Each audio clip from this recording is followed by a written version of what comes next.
হে everyone, আমি অর্পিতা। আজ তোমাদের সাথে শেয়ার করতে চলেছি 16 ফেব্রুয়ারির একটা ছোট্ট পার্টি মেকআপের গল্প। তাহলে চলো শুরু করা যাক আজকের ভিডিওটা। দেখো, এখানে আমি প্রোডাক্ট বের করে অলরেডি আমি রেডি। ক্লায়েন্ট শুধু আসার অপেক্ষা। এখানে ক্লায়েন্ট কি শাড়ি পরবে সেটাও তোমাদেরকে দেখিয়ে দিলাম।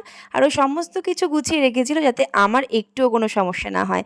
আর এইখানে দেখো, আমি কোথাও যদি সাজাতে যাই আর সেখানে যদি আমাকে ক্লায়েন্টরা মিষ্টি দেয়, আমি সেখানে কিন্তু খুশি হওয়ার থেকে অনেক নিরাশ হই বেশি। কারণ অনিচ্ছাকৃত সেই মিষ্টিটা আমাকে খেতে হয়। এটা ক্লায়েন্টরাও জানে, আমাকে ইভেন জোর করেই খাওয়ায়। তোমরা যদি ভবিষ্যতে আমার কাছে সাজবে ভাবো এবং আমাকে কিছু খাওয়াবে ভাবো, প্লিজ আমার জন্য মিষ্টি এনে রেখো না। মিষ্টি সন্দেশ এগুলো আমি একদমই পছন্দ করি না। ইভেন আমার দেখলেও একদম ভালো লাগে না। সেজন্য তোমাদের কাছে আমার রিকোয়েস্ট, তো তোমরা একটুখানি একটু ঝাল ঝাল কিছু এনে রেখো। এই যে ধরো, যেমন চাউমিন, এগরোল, মোগলাই, ফুচকা, এগুলো আমি খুব পছন্দ করি। এগুলো দিলে আমি আর ফিরিয়ে দেবো না। এগুলো দিলে আমি আনন্দ সহকারে সেগুলো খাবো। যাই হোক, এবার তোমরা অনেকে ভাবতে পারো এবং নেগেটিভ কমেন্ট করতে পারো যে তাহলে কি তুমি ক্লায়েন্টকে সাজাতে গিয়ে খাওয়ার জন্য যাও নাকি? এটা একদমই নয়। আমি কোনো জায়গায় খাওয়ার জন্য একদমই যাই না। আমি ক্লায়েন্টকে সত্যিই মন দিয়ে সাজাতে যেতেই চাই।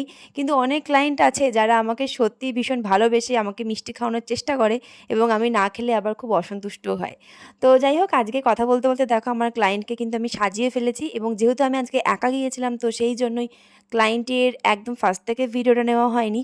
আর ও কিন্তু আমাকে অনেক দিন আগে থেকে বলে রেখেছিল যে দিদি, তোমার কাছে আমার একদিন সাজার ইচ্ছে, সেটা তুমি প্লিজ আমার ফুলফিল করার চেষ্টা করো। সেই দিন তুমি কিছু বুকিং নিও না। আর কোইন্সিডেন্টলি ওর ইচ্ছাটা পূরণও হয়ে গিয়েছিল, কারণ সেই দিন আমার কোনো বুকিং ছিল না। যদিও এসেছিল, পরে আমি ক্যান্সেল করেছি যেহেতু ওর বুকিংটা আমি আগে কনফার্ম করি। তো যাই হোক, ওর হেয়ারস্টাইলটা দেখো খুব সুন্দরভাবে করেছি।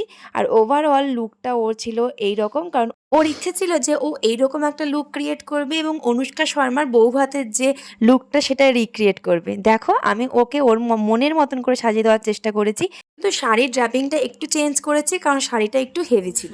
যেমন চেয়েছি তেমনই সাজানো হয়েছে। পছন্দ পছন্দ অনেক দিনের ইচ্ছে পূরণ হয়েছে। অনুষ্কা শর্মা লুক চেয়েছিল একদম।